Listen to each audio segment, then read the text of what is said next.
Are you tired of all the action games we have today? Are you tired of all the adventure games that focuses only on combat? Then how about a good stealth game for you? Yes! Sadly, this isn't the one.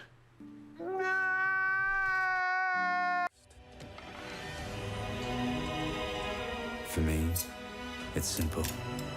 It's a way of life.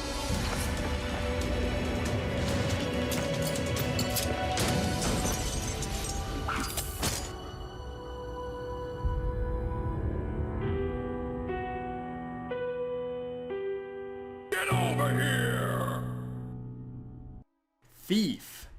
This game was developed by Eidos Montreal and published by Square Enix. It came out in February 2014 for the PC, Xbox One, Xbox 360, PS4 and the PS3. This review will focus on the PS4 edition, because that's the one I own. Okay, so what word describes this game the most? Disappointing. Just disappointing. When I first saw the reveal trailer, I was so hype! And I hoped so much that this game would be good, considering that we need more stealth games out there. That pretty much punishes you for being caught by guards or whoever. But this game... ugh. Now before we start this review, I want to say that I haven't played any of the original Thief games. So this review is from someone who isn't blinded by the hatred that some of the old fans are going through right now. But I can understand their emotions after playing this game.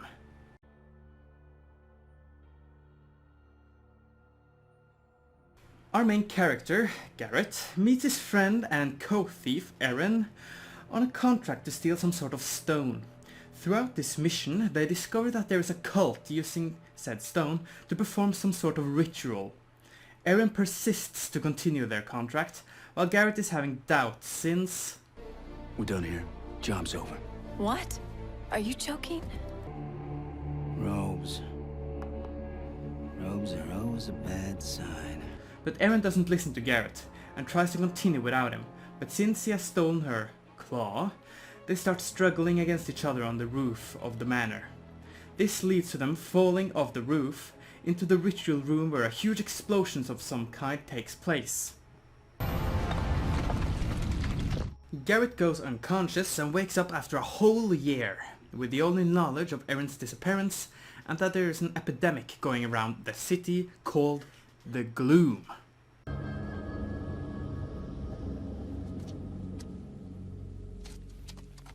So, what's good with the story? Well, it does send you on several different settings, all from brothels and stores to a human-like slaughterhouse and an insane asylum. And seeing the differences in life quality makes you more invested in the story to figure out what is going on in this world. Also, if there's one thing that this game excels in my opinion of course, then it is the atmosphere of the world. Every chapter you play truly feels like an experience on its own. The brothel feels like the rich man's den of perverts, and the asylum nails the darkness and the feeling of dread. But even though the atmosphere is top-notch, the main story is weak.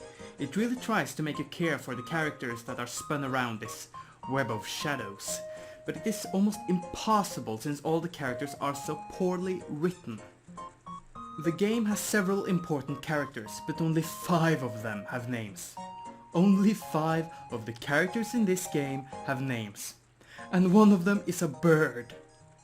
All the other characters are only called by their titles, for example the Thief Taker General and Baron Northquest.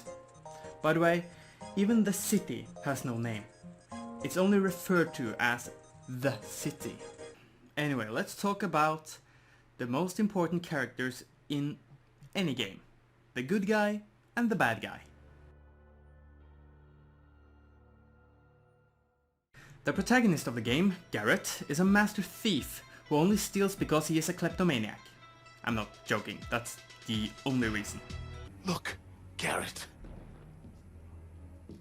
No one is paying you to risk your neck for this. It's not about the payment. It's who I am. Wait, what? Pfft, that's bullshit. I'm sorry, I'm allergic to bad characters. Ugh. Okay. Let's talk about him a bit, shall we? Ooh. He keeps saying that he is a ghost and that he isn't a hero and all. But when you look at him from a critical point of view, you can just say one thing. He is not an interesting character. Believe it or not, you can turn off his voice in the options. I'm not joking, I wish I was, but holy F! I've never seen that before. You can't disable his voice from the cutscenes for obvious reasons, but Garrett really likes to quip one-liners all the time, and you can turn those off if you prefer that. The antagonist of the game is the Thief-Taker General. The title, I mean his name, kinda gives it away that he is the main obstacle for our hero. He is evil, that's all you need to know about this guy. He's an evil guy who works for the law. If there's one character that they could have made beautifully interesting, it would be him, but no.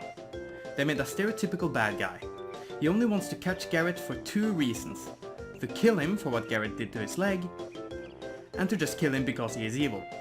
The thing that the game did good with this character is that you meet him several times to build up to the climax between the two characters, and that's really important when having any type of villain, at least in my opinion. Though, I feel like I've seen him before, I can't really know... You know, I don't ask for much. You gotta be joking, really? You know what, I don't know what I'm gonna... God damn it, no! I mean, come on, I didn't remember inviting Bill! I mean, Jesus! Originality, please! Okay, so let's go through quickly what there is to say about the story aspects of the game. It makes you interested and invested in the story only in the beginning. It has fantastic atmosphere throughout the entire game. And the characters are bad because they're not three-dimensional. Sadly. Anyway, let's head over to the most artistic style sometimes of a game, the music.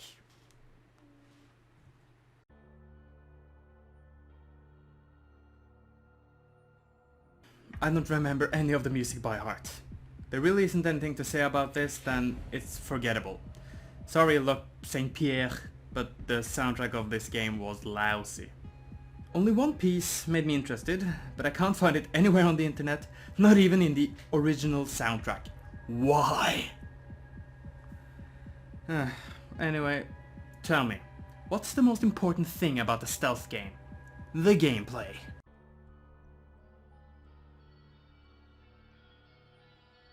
Let's talk about the good stuff first. There's a lot of interesting items that you can buy at the black market. All from water arrows to extinguish torches to make it dark, rope arrows to climb up to certain places, and blunt arrows to activate switches from a distance. You can also buy blast arrows and fire arrows for killing off enemies that you have problems with. You also have something called focus, which allows you to see things more clearly. Though, if you don't want to use it, you can turn it off in the options.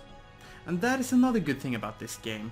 There are a lot of options that you can use to make the game fit your playstyle. Making it go game over only by getting seen by guards, to making it impossible to kill or knock people out. And about killing and knocking people out, fighting guards is really hard, which is a good thing since this is a stealth game and not an action game. Plus, they have a ton of collectibles in each chapter, and even around the city. It is fun to find a lot of them. They can range from paintings to gold masks. And it is always fun to steal stuff. But now for the bad parts. There are a lot of loading screens.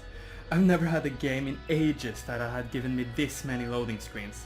It is simply amazing how many there are. And that's on the PS4. I can only imagine how bad it is on the previous generation consoles. All the time you move from one area to the next, the textures of objects or people take their sweet time to load as well. Look at this! The game also suffers from some strange cutscene problems, where people are saying completely different stuff than what the subtitles are saying. Looks like he's waking up. Come on. Stop slacking. We gotta get him in the city before they call the lockdown. Pace yourself, boy. We just need to get him to the clock tower, safe and sound, and then we'll be rosy. Where's this car going? Baker's in Stone Market. Was I talking to you? Hey! Get moving! The cutscenes are also always abruptly cut off by loading screens, which totally throws me out of the immersion wagon. There are also some occasional frame drops. The city is also impossible to learn by heart, as the map is confusing and misleading. Tons of invisible walls, an area locked away if you don't have the right tools, which you can buy at the black market. I also have one nitpick with the controls. Jumping, running, vaulting, and climbing are all the same button. The same button binds all of these actions. From what I've understood, the old Thief games had a jumping button, so why take it away? There are several times through this game that I've said to myself that I can make that jump, but I don't dare to do it because I don't feel in control. It has even led me to several cheap deaths throughout my playthrough.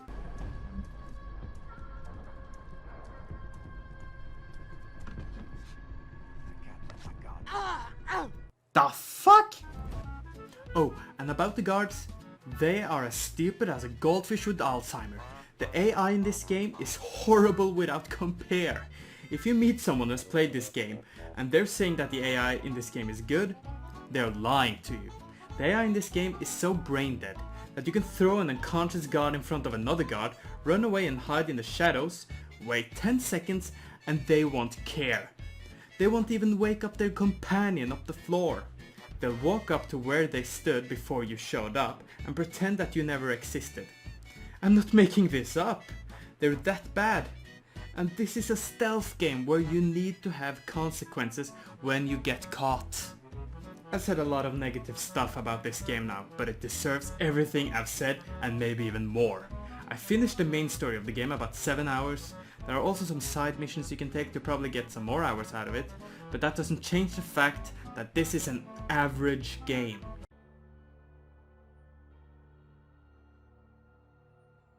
So I give this game the score of 5 out of 10. It is painfully average. I wanted this game to be good, I really did, but it just fell flat like something had happened to the controls. Oh wait, it did. I don't recommend it at full price. If Steam puts it on sale for like 75% off, then it might be worth it, but please consider it thoroughly. Yeah, you can take it away now. I'm done. Thank you for making me sad. See ya!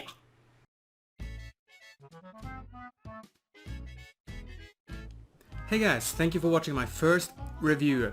I'm really happy that I made this. I feel kind of proud of it, so yes. If you liked what you saw, then please subscribe or comment, give a thumbs up if you think you liked it. If you would like, more reviews or more, anything else, then please tell me what you want. Anyway, see you guys next time.